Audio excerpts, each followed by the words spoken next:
우리가 살아가는 가정은요 아주 참으로 신기합니다. 그것은 무엇이냐면 밖에서는요 하루 종일 참고 웃고 또 예의를 차리고 일도 해납니다. 그러나 주인문만 열고 들어가면 마음의 끈이 탁 풀려서 제일 가까운 사람에게 제일 쉽게 날카로워질 때가 있는 것입니다. 수고했어 한마디가 아까워가지고 왜 또 그래? 라고 이렇게 이야기합니다. 가족이니까 알아주겠지, 가족이니까 괜찮겠지, 라는 그런 말들이 우리 안에 있음을 통하여서 쉽게 생각할 때가 있다는 겁니다. 그러면서 우리가 생각해야 될 것은 문득 우리 집이 예전 같지가 않다. 대화가 많이 줄었다. 각자 휴대폰만 보고 있다. 요즘 가정의 대화가 어떻게 진행되는지 아십니까? 거실 안에서 휴대폰으로 대화를 합니다. 카톡으로 대화하는 거죠. 음성으로 대화하는 게 아니라 같은 공간에 있는데 카톡으로 대화를 하는 거죠. 그러니까 대화가 완전 사라진 것입니다. 그러면서 우리는 무엇을 느껴야 되냐면 가정의 온도가 점점 내려가고 있다는 것입니다. 그러니까 뭔가 큰 사건이 가정을 무너뜨린 것이 아니라 작은 소홀함과 작은 관심이 없으니 가정의 온도를 내린다는 거죠. 오늘 본문의 메시지는 아주 실제적으로 그 내용을 다루고 있습니다. 앞서서는 우리가 그 음행의 자리를 피해라고 이야기하고 오늘 더 집중적으로 아예 피하고 가정으로 돌아올 것을 이야기하고 있는 것입니다. 그래서 오늘 본문은 가정을 지키는 지혜에 대해서 우리가 구체적으로 살펴볼 텐데 이 가정을 지키는 놀라운 지혜가 우리 안에 있기를 간절히 소망합니다. 첫 번째는 15절부터 17절에 갈증을 밖에서 풀지 않는 지혜에 대하여 이야기하고 있습니다. 우물에 대해서 우리 이야기하고 있는데요. 우물은요 아무 데서나 파면 나오는 물이 아닙니다. 당시에 우물을 파기에는요 힘과 또 시간이 아주 많이 필요한 것입니다. 무엇이냐면은 지금 우리가 얼마나 가정에 대해서 생각했을 때 얼마나 시간과 노력을 기울이는데 그 에너지를 어디에 쓰고 있느냐라고 이야기하는 거죠. 이어지는 16절, 17절의 내용이 밖으로 넘치게 하지 말라라고 이야기하고 있습니다. 무엇입니까? 가정에서 쏟아야 할 아주 그 에너지를 바깥에서 다 새어나가게 하지 말라는 것이죠. 여기에 불륜과 같은 그런 큰 죄만 떠올리기 쉬운데 여기 밖으로 샌다는 그 의미를 우리는 이렇게 생각할 수 있습니다. 실제적으로 느끼는 거죠. 어떻게 해야 됩니까? 집에서는 보통 말이 없어요. 말이 없는데 밖에 나가면 말이 많아지는 사람이 있습니다. 그리고 배우자에게는 무뚝뚝한데 바깥에서는 엄청 상냥해요. 그리고 집에서는 핑계가 많아집니다. 뭘 좀 하라고 그러면은 너무 오래 걸려요. 그러나 밖에서는 누구보다 열심히 일을 합니다.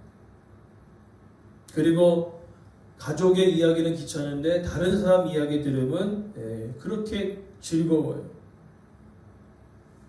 이것이 바로 물길이 밖으로 새어 나가는 과정이라는 것입니다.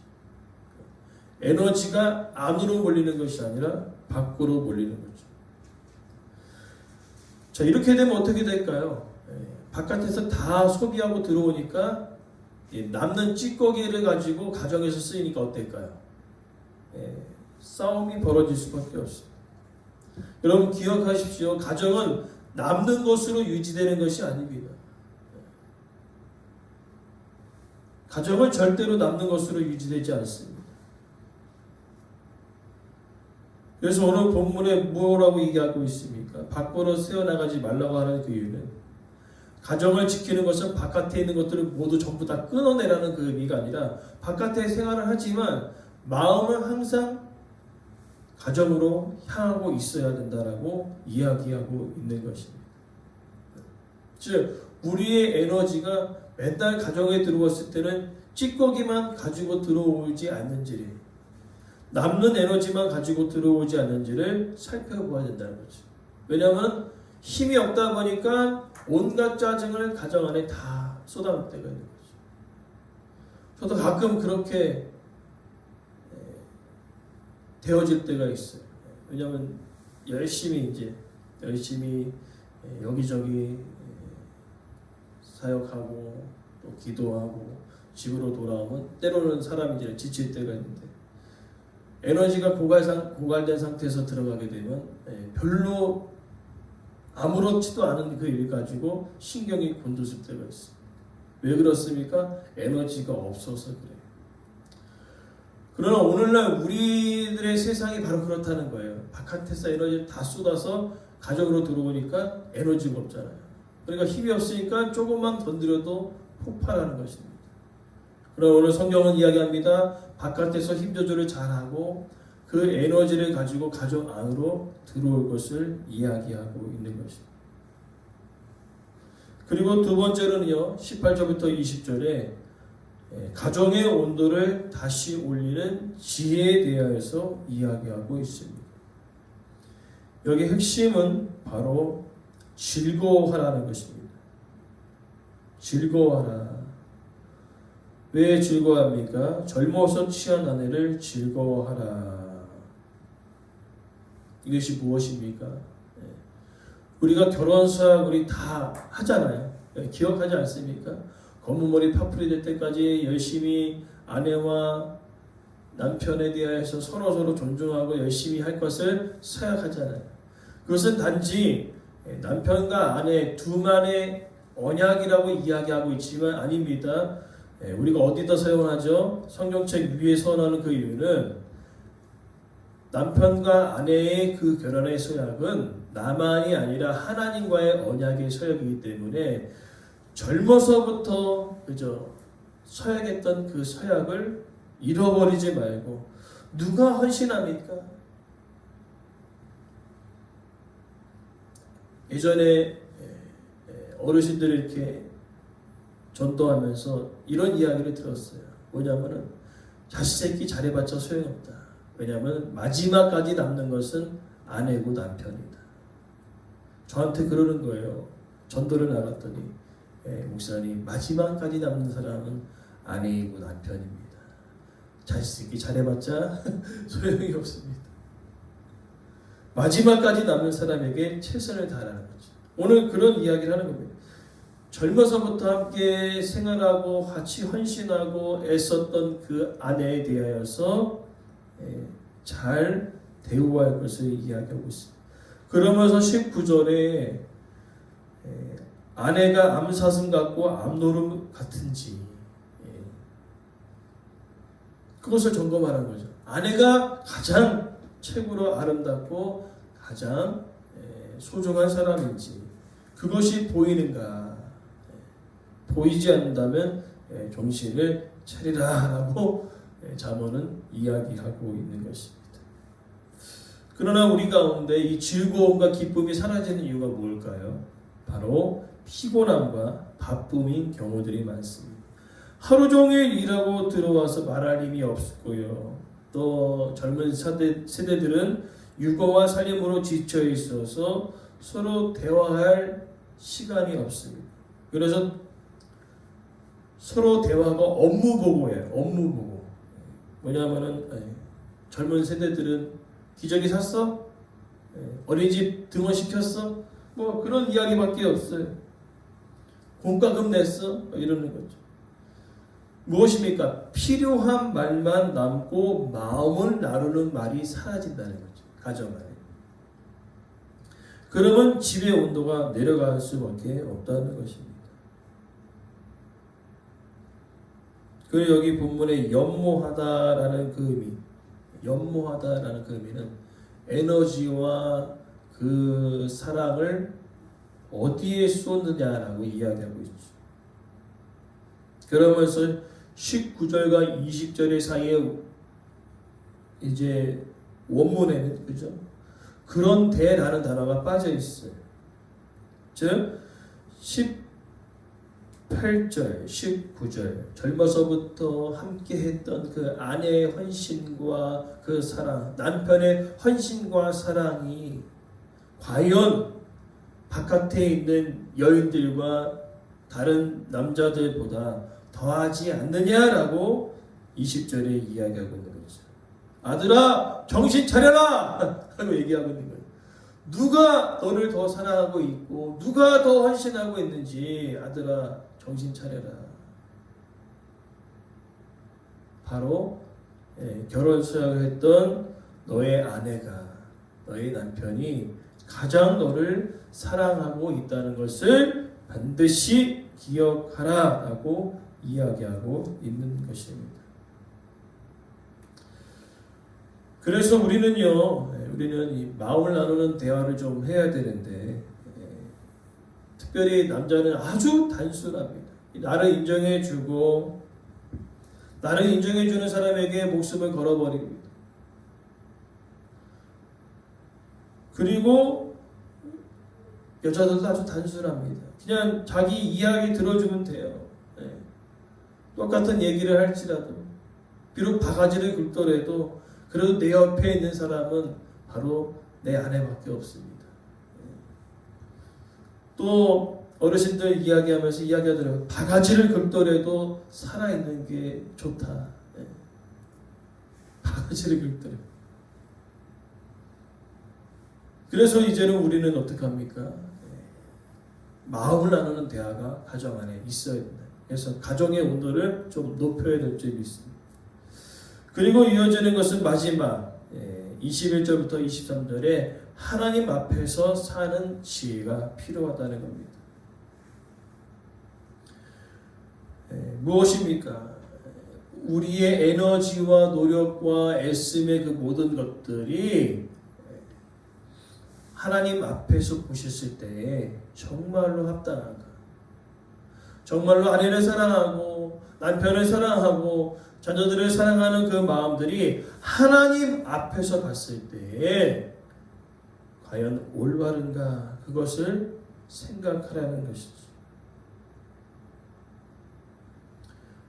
그러면서 그렇게 되지 않았을 때의 결과를 22절과 23절에 이야기하고 있습니다.